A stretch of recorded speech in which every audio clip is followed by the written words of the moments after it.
여러분, 이자 폭탄 충격에 주말에 대리운전 뛴다. 이 말이 사실일까요? 실제 사실입니다. 실제.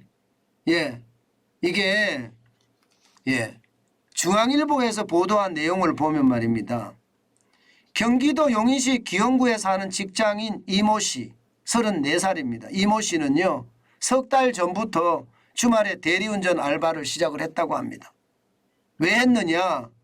본인이 받는 월급은요, 실수령액이 400만 원 정도 받습니다. 400만 원이면 연봉이 한 6천 정도 될 거예요. 적은 숫자가 아니거든요. 이게 국내 평균 근로자 연봉보다 많습니다. 그런데 이게 이자가 오르는 바람에, 금리가 오르는 바람에 이게 이자를요, 평소보다 2배를 내고 있습니다. 2배.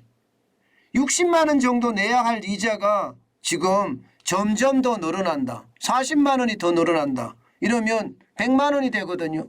400만 원 받는 것 중에 100만 원을 여러분 이자로 낸다 그러면 살림살이 하기가 쉽지 않습니다. 나이가 34시면 아이가 하나나 둘이나 있을 텐데 이거 살기 진짜 쉽지 않습니다. 그러니 알바 뛴다. 이것은요, 당연히 사실로 저는 인식이 됩니다. 그런데 문제는요, 앞으로잖아요. 이거 한번 보세요. 11월 한국은행 기준금리 인상 예측치입니다. 현재까지는 0.5%포인트 빅스텝을 단행할 거다, 이렇게 예측이 됩니다. 왜냐고요?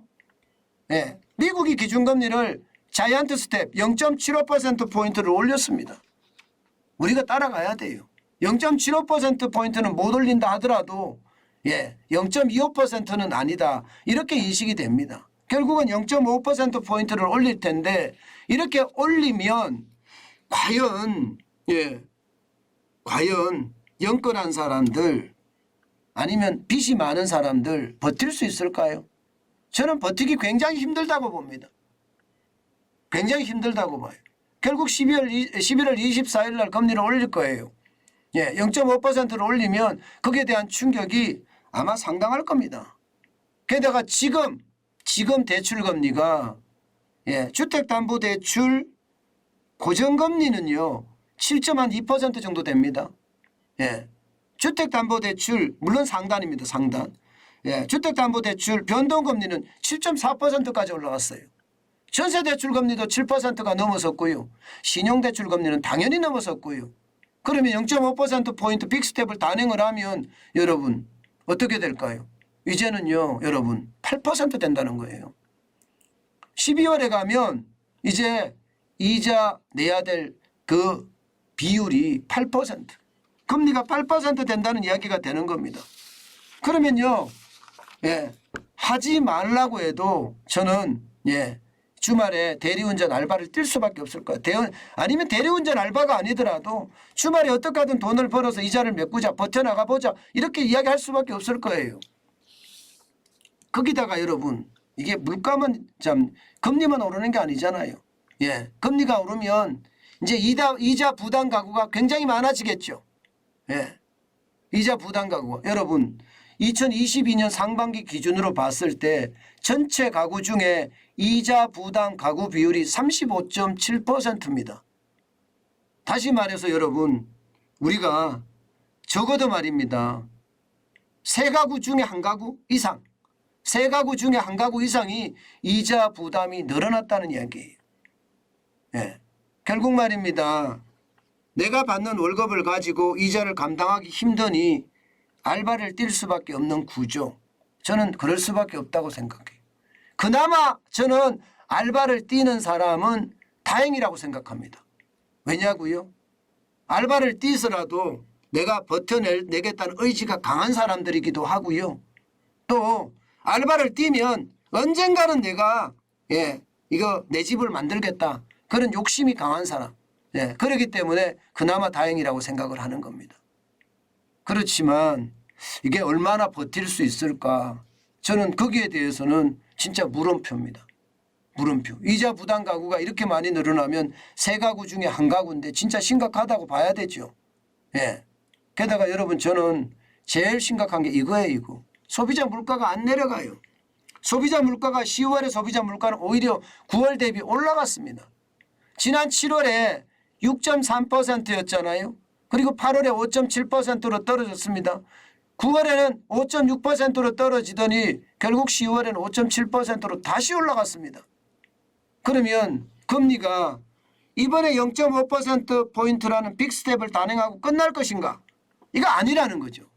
아니라는 거죠. 다시 더 올릴 수 있다는 거죠. 언제요? 내년 1월에. 내년 1월은요. 1월 13일일 거예요. 금요일이에요. 1월 13일에 또 올릴 거예요. 아마. 또 올릴 수밖에 없을 거고. 왜냐하면 미국하고 금리차가 현재 1%입니다. 예, 현재 1%. 그런데 미국이 12월에 다시 올리잖아요. 12월 14일인데 그때 다시 올리면 만약에 0.75%를 올린다. 그러면 1.75% 차이가 나요. 그래서 우리가 11월 24일에 결국 0.5% 올린다 하더라도 1.25%의 금리차가 나거든요. 1.25% 금리차면 심각합니다. 결국 1월 13일에 올릴 수밖에 없습니다.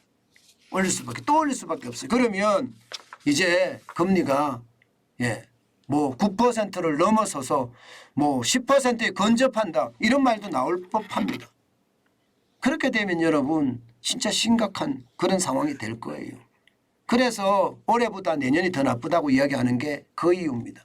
금리가 워낙 높게 올라가기 때문에 금리 올라간 거에 따라서 경기 침체는 소비는 그만큼 줄어들 거고요. 자산에 대한 거품은 그만큼 빠질 거고요. 경기 침체의 폭은 점점 깊어진다. 이렇게 얘기할 수가 있는 겁니다. 그만큼 상황이 저는 좋지 않게 봅니다. 일단 미국의 어떤 기준금리가 피벗 정책 선회를 언제쯤 할 거냐. 이게 이제 중요한 요소인데 우리는 이 요소에 아주 귀 기울여야 됩니다. 그러면서 미국이 정책 선회를 할 때 우리가 어떻게 변할 것인가. 여기에다가 미국과 우리가 동조화된다. 미국이 좋아지면 우리도 좋아질 거다. 이렇게 단적으로 생각하는 것은 아니다. 미국이 좋아지더라도 우리는 나빠질 수 있다는 그런 가능성도 주고 생각을 해야 된다. 그 말씀까지 오늘은 꼭 드리고 싶습니다. 여러분 시장의 위험은요. 지금 같을 때는 계속 올 수밖에 없어요. 게다가 복합위기라고 하잖아요. 크고 작은 위기가 한꺼번에 몰리는 위기, 퍼펙트 스톰이라고 이야기하잖아요. 그런 상태라고 이야기하면 하나씩 하나씩 그 위기를 따라가고 또 그 위기를 정부가 어떻게 대응하는지 그러면서 우리의 투자 방향도 결정을 해야 되는 그런 상황이라고 봅니다. 위기라는 게 금방 훅 가시지는 않을 거예요. V자 반동은 없다 이렇게 생각을 하시고 시장에 대응하는 거 굉장히 저는 중요하다 이렇게 생각을 합니다. 그만큼 길어질 거라는 거예요. 길어질 거다. 길어질 거다. 위기 자체가 말입니다. 거기에 대비하는 것 여러분 반드시 각자도생이란 말 하잖아요. 그런 것처럼 마련하시기 바랍니다.